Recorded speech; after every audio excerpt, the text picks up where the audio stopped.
এবছর মার্চ মাসে জি বাংলার চিরদিনই তুমি যে আমার ধারাবাহিকটি তার পথ চলা শুরু করেছিল। বেশ কয়েক মাস হয়ে গেল, কিন্তু যত দিন যাচ্ছে ক্রমশ এই ধারাবাহিকের জনপ্রিয়তা যেন দর্শক মনে লাফিয়ে লাফিয়ে বাড়ছে।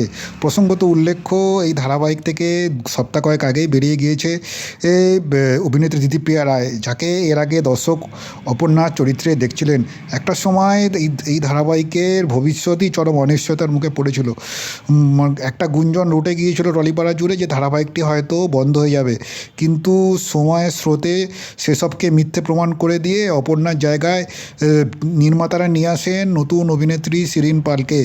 সপ্তাহ তিনেক তার অভিনয় দেখে ক্রমশ দর্শক আশ্বস্ত হচ্ছেন। বিশেষত অভিনেতা জিতু কামাল প্রথম থেকে এই ধারাবাহিকে যেভাবে আর্য সিংহ রায়ের চরিত্রে ফুটিয়ে তুলছিলেন, পাশাপাশি এই মুহূর্তে শিরিনকেও দর্শক সমানভাবে গ্রহণ করেছেন।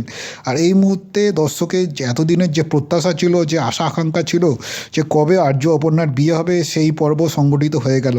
সবচেয়ে বড় কথা, এই যে আর্য অপর্ণার গোটা যে বিয়ের প্রক্রিয়া তা এত নিখুঁতভাবে তুলে ধরা হয়েছে, তা দেখে দর্শক অভিভূত হয়েছেন। মূলত মেহেন্দি থেকে শুরু করে আইবুড়ো ভাত, গায়ে হলুদ, কোনো কিছুই ধারাবাহিকে বাদ দেওয়া হয়নি। এত সুন্দরভাবে প্রযোজনা সংস্থা এই বিয়ের আয়োজনটি করেছে, যা বাংলা ধারাবাহিকে এর আগে কেউ দেখেছেন বলে মনে করতে পারছেন না। এবং তাতেই দর্শক উচ্ছ্বসিত, দর্শক এতটাই আবেগাপ্লুত হয়ে গিয়েছে। এই টোটাল বিয়ের যে ইভেন্টটা অর্গানাইজ করেছে জি বাংলার আর চিরদিনই তুমি যে আমার তরফের প্রযোজনা সংস্থা এবং চ্যানেল কর্তৃপক্ষর যৌথভাবে, তা এক কথায় অসাধারণ বলেই মনে করেন দর্শক। এই মুহূর্তে ধারাবাহিকটি একটি দুর্দান্ত জায়গায় রয়েছে। এই মুহূর্তে যে গল্পের যে জায়গায় ধারাবাহিক রয়েছে, একটা অনবদ্য জায়গায় আগামী দিনে মোড় নিতে চলেছে গল্প। এই মুহূর্তে যে ধারাবাহিকে আর্য অপর্ণার বিয়ে তো সংগঠিত হলো, আগামী দিনে কী হবে তা নিয়ে দর্শকের মনে কৌতূহলের কোনো অন্ত নেই। বিশেষত এই ধারাবাহিকে আর্যের প্রথম স্ত্রী রাজনন্দিনী অশরীরী হয়ে যে ফিরে আসছেন, ইতিমধ্যে তার ঝলকও দর্শক দেখেছে ধারাবাহিকের পর্দায়। মূলত আগামী দিনে এই ধারাবাহিক কোন দিকে যায় তা নিয়ে কিন্তু ধারাবাহিকের দর্শকদের মধ্যে এখনই তুঙ্গে আলোচনা। যদিও গত সপ্তাহে টিআরপিতে একটু ধাক্কা খেয়েছিল, অনেকটা পেছনে পড়েছিল, প্রথম পাঁচে এই ধারাবাহিক জায়গা পায়নি। এ নিয়ে একটা বিতর্ক তৈরি হয়েছিল।